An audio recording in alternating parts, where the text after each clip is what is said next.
விவகாரத்தில் தலையிடுவது சங்கடங்களை தரலாம் என்பது இந்திய அரசின் நிலைப்பாடு. இருப்பினும் போர் நிறுத்தம் பற்றி இந்திய அரசு இலங்கை அரசை வலியுறுத்த வேண்டும் என்று தமிழக அரசியல் கட்சிகள் நெருக்குதல் கொடுத்து வருகின்றன. இலங்கையில் போர் தொடங்கிய பிறகு இந்திய வெளியுறவுத்துறை அமைச்சர் பிரணாப் முகர்ஜி அங்கு சென்று வந்தார். அதன் பிறகாவது போர் நிறுத்தம் ஏற்படும் என்று தமிழக அரசியல் கட்சிகள் எதிர்பார்த்தன. ஆனால் அங்கு சென்று வந்த பிறகு நாடாளுமன்றத்தில் திரு பிரணாப் முகர்ஜி வெளியிட்டுள்ள கருத்துக்கள் எரியும் கொள்ளைக்கு எண்ணெய் வார்த்தது. எங்களை பொறுத்தவரையில் இந்திய நிலையிலே கூட இந்திய அரசாங்கம் இலங்கை பிரச்சனையில தலையிடுவதற்கான உரிமை இருக்கிறது என்று நாங்கள் கருதுகிறோம். எங்களது அமைச்சர் பிரணாப் முகர்ஜி அவர்கள் நாடாளுமன்றத்தில் பேசும்போது இலங்கை தமிழர் பிரச்சனை என்பது உள்நாட்டு பிரச்சனை, எனவே தலையிட இயலாது என்று பேசியிருக்கிறார். அது எங்களுக்கு உடன்பாடு இல்லை. பல ஆண்டு காலமாக இலங்கையிலிருந்து 1,00,000க்கு மேற்பட்ட தமிழர்கள் இடம்பெயர்ந்து இந்திய நாட்டுக்கு வந்து இந்திய நாடு அவர்களை ஆதரிக்க வேண்டிய கடமை இருக்கிறது. ஆனால் இந்திய நாட்டுக்கு வந்து நாம் பராமரித்துக் கொண்டிருக்கிற வரையில் இலங்கை தமிழர் பிரச்சனை என்பது இலங்கை உள்நாட்டு பிரச்சனை அல்ல. இந்திய அரசாங்கம் தலைவதற்கு எல்லா விதமான உரிமை இருக்கிறது என்று நான் நம்புகிறேன். 1959 திபெத்தினுடைய தலாய் லாமா இந்தியாவுக்கு வந்தபோது அவர் இமாச்சல பிரதேசம் என்கிற இடத்தில் தர்மசாலா என்கிற இடத்திலே ஒரு தனியாக ஒரு அரசை அமைத்துக் கொள்வதற்கு இந்தியா வழிவகுத்துக் கொடுத்தது. இன்றைக்கும் புலம்பெயர்ந்த அரசாக கவர்மெண்ட் இன் எக்ஸைஸ் என்று சொல்லுகிறவர்கள் புலம்பெயர்ந்த அரசாக தலாய் லாமாவினுடைய அரசு தர்மசாலாவில் இந்தியாவில் இருந்துதான் இயங்குகிறது. அது சீனாவினுடைய இறையாண்மையில் குறுக்கிடுவது ஆகாதா? நீங்கள் சொன்னதைப் போலவே பாகிஸ்தானிலிருந்து பங்களாதேசம் பிரிவதற்கு உதவிய போது இந்தியா சொன்ன காரணம் அது உள்நாட்டு பிரச்சனை மட்டுமன்று. என்றைக்கு அந்த நாட்டிலிருந்து அகதிகள் எங்கள் நாட்டுக்குள் வந்து வருகிறார்களோ அப்போது அது சர்வதேச பிரச்சனை ஆகிவிடுகிறது என்று இந்தியா சொன்னது. வங்காளதேசத்து அகதிகள் வருகிற போது மட்டும்தான் அது சர்வதேசத்து பிரச்சனை என்றல்ல. இலங்கையிலிருந்து அகதிகள் வந்தாலும் அது உள்நாட்டு பிரச்சனை என்ற நிலையை தாண்டி இந்தியாவுக்கும் பொருத்தமுள்ள ஒரு சர்வதேச பிரச்சனையாக அது ஆகிவிடுகிறது. எல்லாவற்றையும் தாண்டி ராஜீவ் காந்தியினுடைய காலத்தில் எல்லை தாண்டி பறந்து விமானங்கள் இலங்கை தேசத்துக்குள்ளே புகுந்து உணவுப் பொட்டலங்களை போட்டுவிட்டு திரும்பினவே அது அவர்களின் இறையாண்மைக்குள் தலையிட்டது ஆகாதா?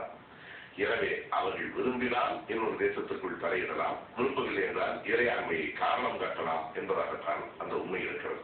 ஆனால் இலங்கை பிரச்சனைக்காக தன்னால் ஆன அத்தனை காரியங்களையும் மத்திய அரசு செய்து வருகிறது என்பது திமுகவின் வாதம். மத்திய அரசு தன்னுடைய அதிகாரத்துக்கு உட்பட்டு ஒரு நாடு இன்னொரு நாட்டு நடவடிக்கைகள் எந்த அளவுக்கு தலையிடலாமோ அந்த அளவுக்கு தலையிட்டு வந்திருக்கிறது. எல்லா உலகத்திலே நாம் மிக அதிகமாக இன்னொரு நாட்டின் நடவடிக்கைகளிலே தலையிட முடியாது. அதற்காக நாம் முறையாக என்ன செய்ய வேண்டுமோ அதையெல்லாம் செய்து வந்திருக்கிறோம். தீவிரவாதத்தின் கோர முகத்துக்கு இந்தியா தன்னுடைய துடிப்பு மிக்க பிரதமரை பலி கொடுத்தது. அதற்கு பழிதீர்க்கும் நோக்கில் இலங்கை பிரச்சனையில் மத்திய அரசு மெத்தனம் காட்டுகிறது என்ற குற்றச்சாட்டு நிலவுகிறது. குறிப்பாக திராவிட முன்னேற்ற கழகம் போன்ற கட்சிகள், பாட்டாளி மக்கள் கட்சி போன்ற கட்சிகள் தன் அரசாங்கத்திற்கு ஆதரவு தந்து கொண்டிருக்கிற நிலையிலும் கூட அது குறித்து எந்தவித கவலையும் படாமல் தமிழக மக்கள் அநேகமாக எல்லா அரசியல் கட்சியிலும் ஒன்றாக சேர்ந்து இது குறித்து குரல் எழுப்பிய பிறகும் கூட சட்டமன்றத்தில் தீர்மானங்கள் நிறைவேற்றிய பிறகும் கூட வெவ்வேறு கட்சிகள் வெவ்வேறு விதமான ஆர்ப்பாட்டங்கள் எல்லாம் நடத்திய பிறகும் கூட அதற்கு நேர்மாறாக மக்கள் மன உதவி புரிந்து கொள்ளாமல் இந்திய அரசாங்கம் நடந்து கொள்கிறது என்று வரும்பொழுது நீங்கள் சொன்ன விஷயம் உண்மையாக இருக்குமோ என்று சந்தேகிப்பதற்கான வாய்ப்புகள் அதிகமாக இருக்கலாம். சோனியா காந்தி அம்மையார் பழி வாங்குகிறார் என்று சொல்வதை நான் ஒத்துக்கொள்ள மாட்டேன்.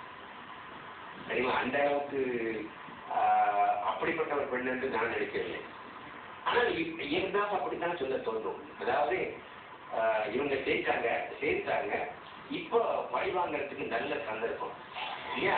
நம்ம ஒண்ணு செய்ய வேண்டாம், அவரையே அடிச்சு கொண்டுடுவான் அப்படின்னா பிரித்தம் அப்படின்னு சொன்னதாகலாம் கதை சொல்றாங்க. ஆனா நான் அப்படி நினைக்கிறேன். தமிழக அரசியல் கட்சிகள் ஒருவரை ஒருவர் மாறி மாறி பழி சுமத்திக் கொள்வதால் எந்த பலனும் விளையப் போவதில்லை. இதுவரை தமிழகத்தில் மட்டும் ஒலித்துக் கொண்டிருக்கும் ஈழ ஆதரவு குரலை ஒட்டுமொத்த இந்தியாவுக்கும் பரவச் செய்ய வேண்டிய பொறுப்பு அரசியல் கட்சிகளுக்கு இருக்கிறது. இந்தியாவிலே இருக்கிற மாயாவதி, லல்லு பிரசாத் யாதவ், அத்வானி போன்ற எதிர்கட்சி தலைவர்களையும் சந்தித்து அவர்களின் ஆதரவையும் பெறுவதற்கான முயற்சிகள் நடைபெற்றுக் கொண்டிருக்கின்றன. அந்த முயற்சிகள் கண்டிப்பாக தேவை. இந்தியா முழுவதும் இதை நாம் அடிப்படையில் எப்படி பார்க்க வேண்டும் என்றால் இது வெறும் தமிழர்களின் பிரச்சனை அல்ல. தமிழ்நாடு என்பது இந்தியாவின் ஒரு பகுதியாக இருக்கிற காலம் வரை இது இந்தியர்களின் பிரச்சனை. மனிதர்கள் கொல்லப்படுகிறார்கள் என்பதால் மனிதநேய அடிப்படையில் இது சர்வதேச நாடுகளினுடைய பிரச்சனை. எனவே இந்தியா முழுவதும் ஒரு அழுத்தம் கொடுக்க வேண்டும். உலக நாடுகள் அனைத்திலும் அழுத்தம் கொடுக்க வேண்டும். இன்றைக்கு அந்த அழுத்தம் நடைபெற்றுக் கொண்டிருக்கிறது. அண்மைய காலங்களில் இலங்கையில் இந்தியாவின் முதலீடு அதிகரித்திருக்கிறது. வாகன போக்குவரத்து, எரிபொருள் விநியோகம், தொலைத்தொடர்பு இப்படி பல்வேறு துறைகளில் இந்தியாவின் கை ஓங்கி இருக்கிறது. இத்தகைய சூழலில் முடிவுகளை எடுக்கும் முன் தீவிரமான சிந்தனை அவசியமாகிறது.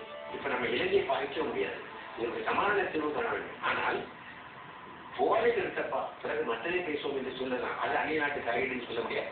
அதை கூட இவர்கள் செய்யவில்லை என்பதுதான் கொடுமை. இரண்டாவது, இப்போ பாகிஸ்தானும் சீனாவும் இலங்கைக்கு ரொம்ப ஆதரவர். இதுக்கு போர் தீர்வாக முடியாது. சமாதான பேச்சுவார்த்தைகள் தீர்வாக முடியும். அதை நார்வேயை விட, அமெரிக்காவை விட, எந்த நாட்டை விட இந்தியா செய்ய முடியும். சண்டை நிறுத்தம் தாமதமாகும் ஒவ்வொரு கணமும் பலியாகும் அப்பாவி உயிர்களின் எண்ணிக்கையும் அதிகரிக்கும். எனவே இலங்கை பிரச்சனையில் அனைத்துலக சமூகத்தின் தலையீடும் ஆதரவும் அவசர அவசியமாகும்.